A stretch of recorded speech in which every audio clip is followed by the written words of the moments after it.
Okay. Afternoon, everyone. Let me get myself in my frame. How we doing? It's Friday. And on Friday shows, usually I get stuck into something, especially when I'm solo. I try to get into something a bit spicier just because everyone's then got the weekend to cool off. That's usually what happens. And so I've had something on a Friday list for a while, which is an analogy that I sometimes use to compare politics to rehab, rehab to politics. And sort of talk through that a little bit, maybe bait a bit of conversation from you guys as to what your take is on that. Often, they say don't talk about politics and religion. That's a very British thing to do. But no stone unturned, and I typically don't shy away from any topic. And I'm pretty open book with regards to sharing my opinions on various things. Oh, thank you very much. Now, this is certainly required. I'm going to caffeinate myself, spice myself up for this session. If you haven't had these before, here's a product placement for you. Double shot espresso with a bit of milk in a can from Starbucks. Thank you. Not sponsored, it should be. That would be nice, wouldn't it? A good bit of product placement there. But yeah, we're going to talk about why. What did I put in the titles? Like rehab and politics. I've got this analogy that I'm going to use, but also it explains a little bit about why I hate extremes of any ideology, be that clinically or politically. Why I find that to be frustrating and an issue with logic. So I'm back on my. After a day off yesterday, having forgotten, left it at home, I'm back on my little 4G router that I've been using to try and stabilize the signal and the sound for this. Please let me know if you're tuning in live as people are joining in the first few minutes. As you're tuning in live, drop me a comment to let me know that you're listening, that you can hear okay, but just because occasionally signal has been a bit glitchy, but hopefully on this router, it's been pretty stable. Also, if you're tuning in to the physio and therapist support group, of which we cast in episodes that I think will be of interest to that group that have come up before, I sometimes cast into there with Gemma's permission.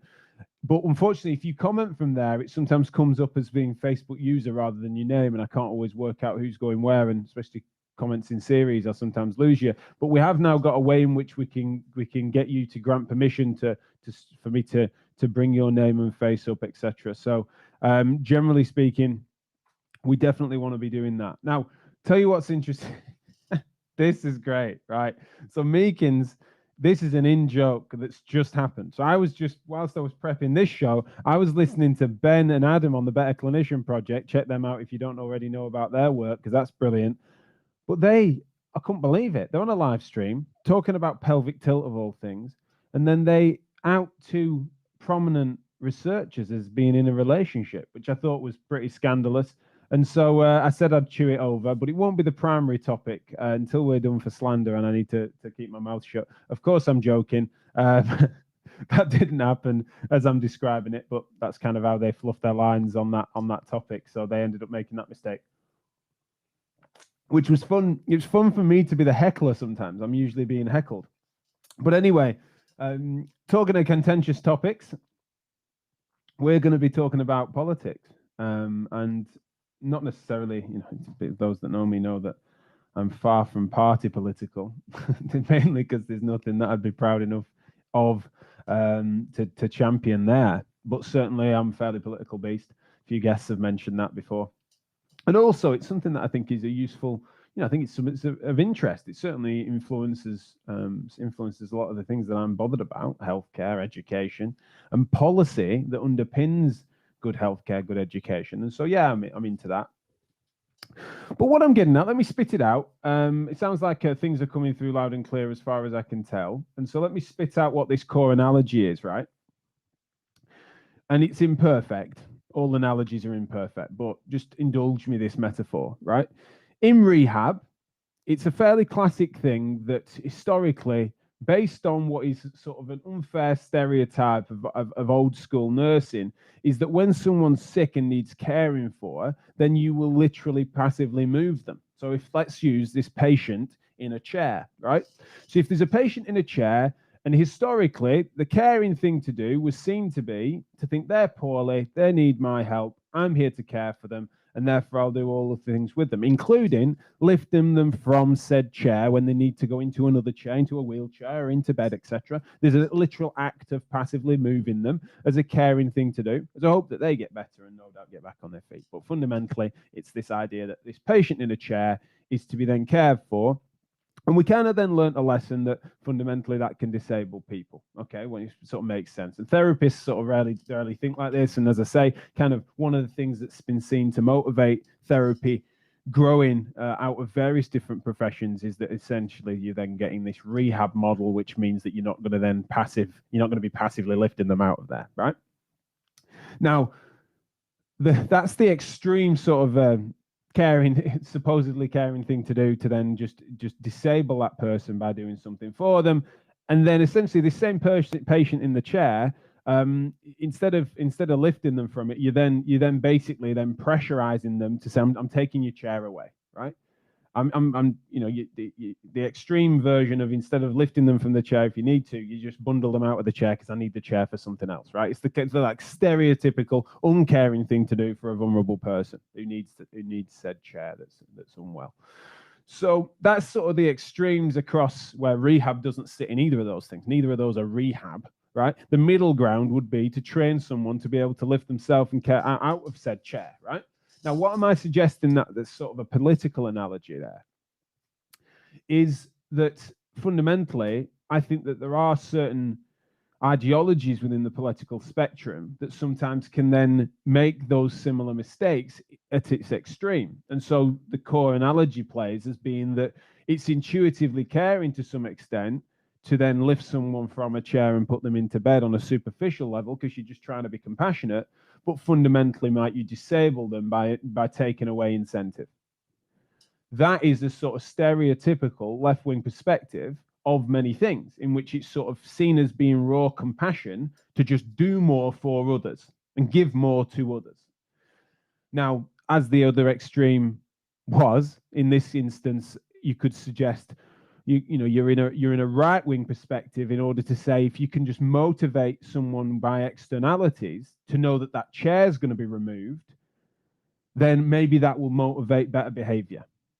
Now, neither of those things are smart, both on the rehab level and I would argue on the political level, right? Done too far on macro. So obviously the context on each individual case is where it's interesting. And in the title sequence, I did put that I dine a la carte on various different things here, right? I'm someone that's a case-by-case basis on all things. And so you find me dotted across the spectrum in various things clinically and policy and politically, right? And so that core analogy, it's not perfect, but that's one of the things that I use as an example sometimes that seems to be a proxy for my clinical interests. And I think that done too far, that's one of the things that goes awry in clinical practice, where people intuit that that's a caring thing to do. Let's just do these things because it might make it feel better. But fundamentally, if you're not going to help them create and get the capacity to have the skills to rehabilitate themselves and be more empowered, then what are you doing, right? You're just placating them. It's palliative care. But at the other extreme, if you're not going to then be able to be appropriately compassionate to their understanding and circumstance in which they kind of need you to get going, so facilitating that standing from a chair if they can't quite do it, that's a more caring thing than simply just pointing at the chair, I'm taking your chair away if you don't sort your shit out. We know that that's a ridiculous, cartoonish example, but it's something that can sometimes exist when people, sometimes, especially your over-empiricists, will sometimes then think that is a smart move, right? They'll think there's no evidence to suggest that, and they'll suggest that a sensible, pragmatic approach that's certainly well considered from various different levels of analysis and evidence, that because it's not in the nice guidance, I can't help someone from their chair, right? If they can't do squats, then I help them do sit to stands, right? It's sort of a bit of a nonsense that can sometimes occur in certain wings of it. On the clinical level, now, if you again imagining and mapping this on to political examples, is if this raw compassion sometimes means that people feel like it's an intuitively caring thing to do, to just give more to people, to do more for people. And there are certainly circumstances of which we need to, as a society. It's the right and caring thing to do. But on broadly, when someone's of an ideological bent, that's just their gut instinct all the time, right? Their heart is just bleeding. They're intuiting that that's somehow caring or compassionate, when fundamentally it's something that could easily disable people. It could take away their incentives to behave in certain ways. Now, done too far, that logic means that you therefore need to keep someone under pressure and impoverished, etc., in order to motivate better behavior. That's a nonsense too. But generally speaking, we're talking in spectrums now and caricatures. Now, one of the things worth mentioning is that when it comes to politics, you do have, when people try to perceive a left-right spectrum, of which is increasingly redundant these days, I admit. But in ideological terms and talking about, especially on the history of politics, it's really valuable to understand it that way.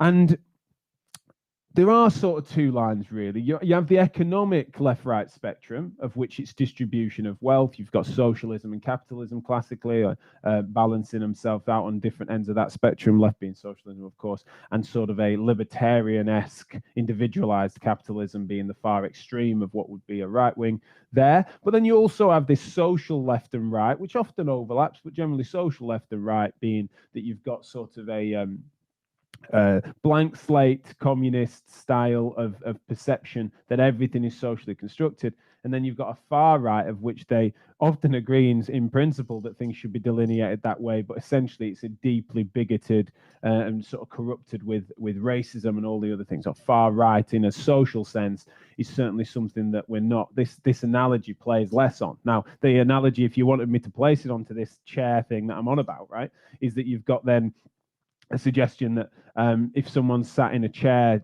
ill and disabled, the social far left would probably be suggesting that essentially you should be at work on behalf of the state, and if you don't get out of that chair, I'll send you to the gulag. Right? That, if you know your political history, that would be an extreme version of my analogy played out on social leftism. Now, on the far right, they'd be saying that it depends on your race and creed and behavior as to whether or not they'd let you stay in the chair or not, right? That's the sort of bigotry that exists on the social right. Now, of course, therefore, my analogy only plays, and even only then narrowly, it plays to what would be the economic side of it, really, the economic left and right, and obviously not at the extremes. So we're talking about this idea in which the sort of left-wing analogy I'm describing is that you might err towards helping them out of the chair or lifting them from the chair without participation, done too far. And then the right would be trying to then motivate someone to get out of the chair by inferring that that chair might be taken away from them. At the extreme of that economic right-wing perspective is that I'm going to start charging you for that chair, and I'm going to put the price up enough for you to then inspire and motivate your behavior to get out of that chair, right? I hope you're all following me. I turned the chat off for these sorts of monologues because I don't distract myself. And even then, I might have been losing you. So I'm going to bravely, in a few minutes, turn the chat back on. What I want to ask you, if you are watching live, is, am I making any sense whatsoever? Do you think that's an unfair analogy? Because it's certainly imperfect. If you don't see where I'm coming from, obviously feel free to fire some questions and I'll clear that up. And this might spur on future conversations in this direction. But what I was getting at in the title sequence, to bring it home, is that it's because of the rigidity of ideology, or people being wedded to particular modalities clinically or ideologies politically, is that in a specific context, it may well be that that is a totally appropriate application of logic to use in a certain circumstance. When you have all the cards on the table, when you understand the circumstance. But one of the things that really pisses me off, clinically and politically, is that people are using their favorite thing, be that modality or ideology, or it could play across both, right? Style. And they just play that across the board, right? That's the lens of which they see the world. And so everything gets colored with that when it's not appropriate. And if you therefore completely, you're not equipping yourself with the appropriate toolkit, intellectual toolkit, to truly understand and to see the world through different people's eyes. And so we see these massive divisions that get stoked across various different things. And again, that could be clinically across MSK stuff that I talk about, or even politically. It's that your failure of empathy to see the world through different people's eyes as best you can and put yourself in their shoes, whatever analogy we want to use, that for me is really irritating. So one of the things that I describe, politically, you could argue I'm at the base level, I'm a conversational liberal, right?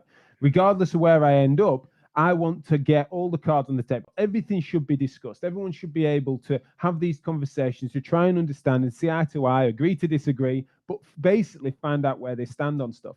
that's what I do across MSK practice, across education, about raising standards in healthcare. But it's also how I feel politically. The thing that pisses me off most is when people try to shut down corners of conversation. So that can't be talked about. Usually it's because they're on a flimsy basis, right? They've not got the depth of thought in that direction. And often that coincides with people who are ideologically possessed of one flavor or another, right? They see the world a certain way, and it's just, how dare you not lift that disabled person out of the chair, that patient out of the chair, right? How dare you not do that? Or how dare you be helping that person out of a chair? You're going to demotivate them and their behaviors. You should be backing off. You should be less involved, right? And they're just trying to shame someone who's got a different perspective away from the conversation, so they can't think for themselves. And so this entrenching of ideological camps bothers me. And that bothers me clinically, and it bothers me politically. I think there's an analogy there that can carry through the middle, and I hope that I've not completely lost you. But if I have, knowing me, I'll probably try and explain it 3 different ways in another show. But anyway, let me open the chat box, see if any of you have got stuck in here. I mean, this is exactly the pun that I need in my life. Alistair Beverley said intuitive. Yes. Any use of the word chew in puns is obviously celebrated on this show and beyond. Much appreciated, Alistair. I didn't mean to use it, but thank you. Then I've got someone on Twitter. I'm always brave with this, because when you cast onto Periscope and stuff, big government extremists will get what's coming to them, and commies never prosper. Right? Thank you, APM on Periscope, for that insight. Brilliant. James Morgan, thanks, James. Glad you're tuning in. Let's have a look. Let's try and bring his comment up. Got a clinical example of it playing across the board in MSK. Yes, I do. Yeah. So imagine.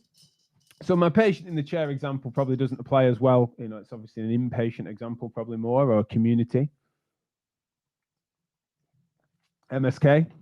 So someone's got, a 55-year-old person with chronic knee pain, who then we assess it, and it sort of ticks all the boxes, especially because it's a case study example whereby fundamentally that person has OA knee, right? It seems to be barn door, OA knee, and they've not had any care before, and their perceptions of it is that it's wearing out and they need to rest, and therefore they've been doing less and less, getting weaker and weaker, getting stiffer and more painful, and so they're here in clinic. And so I would argue that if we're using my analogy spectrum, then you'd suggest that a left wing take on that, taken too far, would be that you're in so much pain. Let's do all that I can in a, my heart is bleeding for you. You're clearly suffering. I'm going to then massage around the area. I'm going to inject it with whatever I can inject it with. I'm going to basically do whatever palliative pain relieving conditions I can do passively with it. And then once you're feeling better, then let's hope you start moving gently.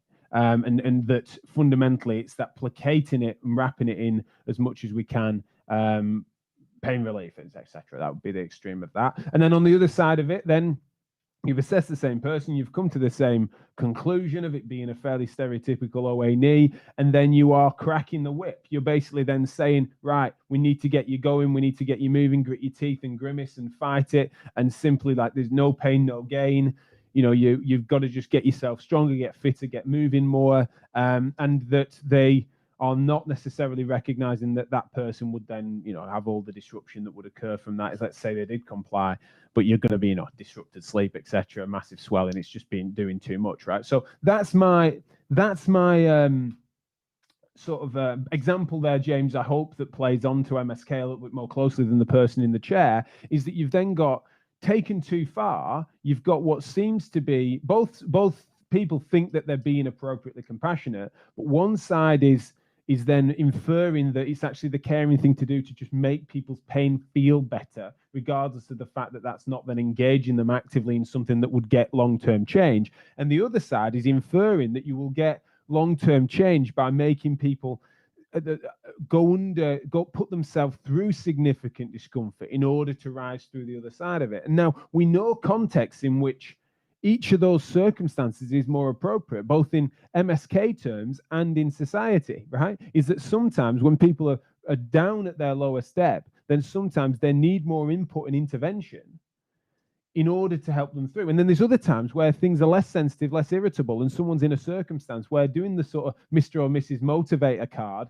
can rise someone up. And that applies in society too. Sometimes we do need to pull our socks up, but it's when people are playing a game whereby they are seeing the world through one or the other of those lenses all the time, regardless of their individual circumstances, individual context, all of the factors that came before in each of these people's lives. It's complex. And so why on earth are people then trying to infer that these things could be simplified like that and therefore just be coincidentally in keeping with their worldview, their ideology, be that clinically or politically? So, James, great question. I hope I've managed to give an MSK example there that plays up. Now, Leanne, my good friend and co-host on Tune It Over, she had her first show this week. I've just been penning some feedback for her. What a brilliant show it was as well. I was worried about this, right? Leanne did a show on Tuesday with a lady called Arnie, and I thought this would happen. Now I just want to talk to Leanne and Arnie, so it's just going to grow more episodes. But anyway, Leanne said, we show up the same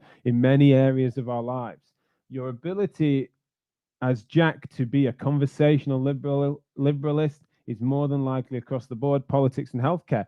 Well, that's the thing, Leanne, it's certainly on the conversational side. Like for me, what I mean by that is definitely that I want to weigh up all the options, right? I'm forever using the analogy, get all the cards on the table, right? Or all the jigsaw pieces. Like I want to try and put this together. And sometimes my biggest frustration and the reason why I fall out with folk on any level really is mainly because they're trying to stifle that pursuit of truth that comes from knowing all the shit.